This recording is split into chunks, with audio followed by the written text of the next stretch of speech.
Jangan lupa like, komen, dan subscribe channel YouTube TVRI Bengkulu dan nyalakan lonceng notifikasinya. Assalamualaikum warahmatullahi wabarakatuh. Halo pemirsa, bagaimana nih kabarnya hari ini? Semoga selalu dalam keadaan sehat walafiat dan tetap bersemangat. Hari ini jumpa lagi dengan saya Uternova Dini, tentunya dalam acara Opini Obrolan Pas di Sini. Nah pemirsa, Opini selalu hadir dengan obrolan-obrolan yang menarik, bermanfaat dan juga menginspirasi tentunya. Seperti tema kita di episode kali ini, kita akan membahas mengenai salah satu hobi yang bisa bercuan nih. Wow, apa tuh kira-kira ya? Dengan tema kita hari ini, jelajah kuliner bersama dengan orang yang tepat, tentunya wanita cantik bersama dengan Mbak Widya NP. Halo. Gimana kabarnya hari ini? Semangat luar biasa, alhamdulillah. Enggak, nanya kabar ke Mbak Widya hari gini. Gimana Mbak kabarnya hari ini? Aduh, menangis nanti. Baik-baik aja. Alhamdulillah. Bersemangat. Harus yang selalu jelas, bersemangat. harus selalu bersemangat. Yap. Terpancar dengan auranya yang begitu Masya cerah Allah, ya, Bun. Pakai sunscreen tadi soalnya. Oh gitu ya. Wah, ngaruh ya Ngaruh gitu ya. banget, Oh. soalnya panas banget, Bu. Iya. Mbak Wid, Iya, nggak long time no see juga sih ya. long time sih. Long time tapi nggak long banget. Boleh. boleh. Mbak Wid sekarang kan mau di episode kali ini kan mau bahas mengenai jelajah kuliner nih. Iya. Hobinya Mbak Widi ya. Sebenarnya tuh hobi semua orang gak Hobi sih? semua orang nggak sih? Dan juga Utari juga kayak gitu kayaknya. Jelas nggak hobi sih? semua orang. Hobi semua Tapi orang. nggak semua orang bisa Menghasilkan. menghasilkan dari jelajah kuliner Betul tadi. sekali. Nah, bagaimana itu menghasilkan trouble-trouble yang dihadapi yang seperti apa aja nanti kita bahas. Oke. Sekarang pengen tahu tentang Mbak Widinya dulu. Boleh. Kalau aku sih udah tahu ya sebenarnya ya. Tapi kan Udah para paham. pemirsa belum tahu nih. Iya. Mbak Widi ini aslinya, lahirnya, tinggalnya luah banyak. Lengkap Di mana? TTL gitu ya. Iya. Oke, siap. Makes mikes. Iya, makes mikes. Oke, mungkin untuk teman-teman yang belum tahu ya, aku Widi. Kalau untuk di Instagramnya itu bisa dilihat di Widya NP. Terus lahir dan besar itu di Kota Bengkulu. Udah cukup tua karena kelahiran 98. Terus itu aja sih paling ya. Iya betul. Siapa yang bilang tua? Enggak ada Udah. loh yang bilang tua. Aku merasa kayak udah seperempat abad. Boleh. Boleh. Oh begitu. Jadi Mbak Wid ini adalah anak asli Bengkulu. Iya, anak asli Bengkulu ya guys. Anak asli Bengkulu. Sukunya Rejang. Oke, suku Rejang. Udah, itu orang Bengkulu banget udah. Bengkulu banget. Titik. Titik. Nggak ada komanya lagi. Betul. Mbak Wid sekarang kegiatan sehari-hari apa aja Mbak Wid? Kalau sekarang tuh lagi ada kerjaan juga kan di salah satu lembaga sosial non pemerintah. Terus juga masih aktif konten kreator. Memang fokusnya ke review makanan gitu. Sama juga sesekali MUA. Make up. Keren banget sih. Semua diambil. Pokoknya di mana ada peluang masuk Gitu ya. Dan pendampingan ya Mbak Wid ya yang itu ya. Kalau untuk di lembaga sosial non pemerintah itu memang mendampingi beberapa kelompok marginal ya. Kayak sekarang itu lagi fokus di lembaga lapas anak sama lapas perempuan gitu. Aku ngelihatnya tuh kayak, aduh serius banget nih kerjaan Mbak Widi. Tapi tuh ada juga bagian hiburannya. Tapi hiburannya tuh enggak yang semenghibur itu juga untuk dia ya. Untuk Iya. orang lain ya menghibur ya Siap. Mbak Wid ya tentunya.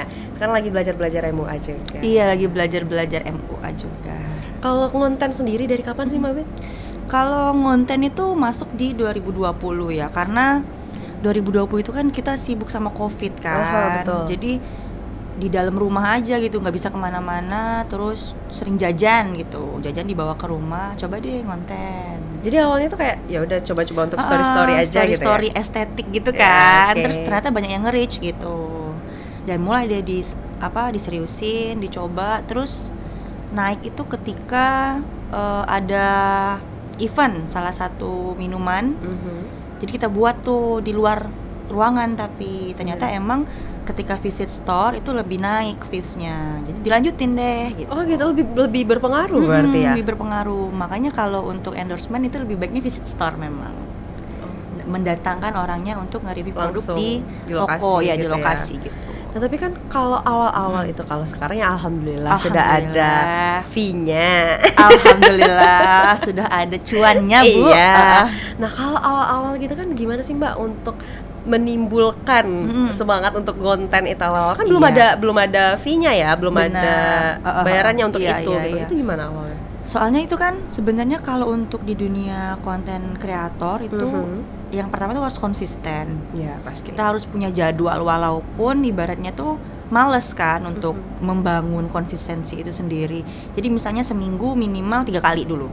3 kali. Mbak gitu awalnya? Awalnya kayak gitu. Ada pemasukan atau nggak ada pemasukan, buat aja dulu. Minimal kalau misalnya emang belum ada yang ngirim produk, kita beli aja sendiri gitu. Misalnya kan kita kan hobinya jajan. Iya. Jadi ya udah di videoin aja dulu gitu, mau urusan ada cuan atau viewsnya banyak itu nanti dulu. Yang penting konsisten dulu. Nanti ketika udah masuk ke konsistennya udah mulai 3 kali seminggu, naikin lagi 5 kali seminggu. Sampai akhirnya di 1 hari 1 video. Tuh, minimal 1 konten. Itu gitu. Ini ya. Sebenarnya itu jadi tantangan juga sih buat diri sendiri kan, karena kan fokusnya kan bukan cuma ke konten kreator aja tuh, ada kerjaan lain juga gitu kan. Nah itu dia. Kalau kita bekerja di salah satu perusahaan, memang itu kerjaan kita gitu kan. Kalau bahas tentang konten ini kan yang memanage semuanya di diri kita sendiri. Benar. Itu kan yang jadi tantangan besar banget sih. Kan sebenarnya kan kalau untuk konten kreator nge-review dan sebagainya itu kan sebenarnya side job. Nah, ketika kita nggak fokus ke side job ini, jadinya oleng gitu. Sementara di dunia kreatif itu harus konsisten. Coba teman-teman lihat untuk di YouTube, TikTok ataupun platform yang lain, itu kan dia konsisten terus kan. Nggak bisa yang bulan ini cuma 2 kali, bulan depan lagi kosong, bulan depan yang nggak bisa, itu nggak bakal naik gitu konten. Mbak Widi kayaknya lagi ngomongin aku deh. Iya sih sebenarnya guys, lagi ngomongin Utari sebenarnya. Karena memang nggak mudah ya kan Mbak ya, untuk jadi konten kreator itu nggak semudah dibayangkan. Untuk menghasilkan 1 menit itu, 1 menit butuh banyak sekali video. Iya, butuh banyak tag video. Apalagi kalau misalnya untuk makanan itu kan kalau sekali kita udah rusak, maksudnya udah diambil gitu kan, dia nggak bisa utuh lagi gitu. Jadi harus ada tata caranya, pengambilannya yang sekali tag udah bagus gitu.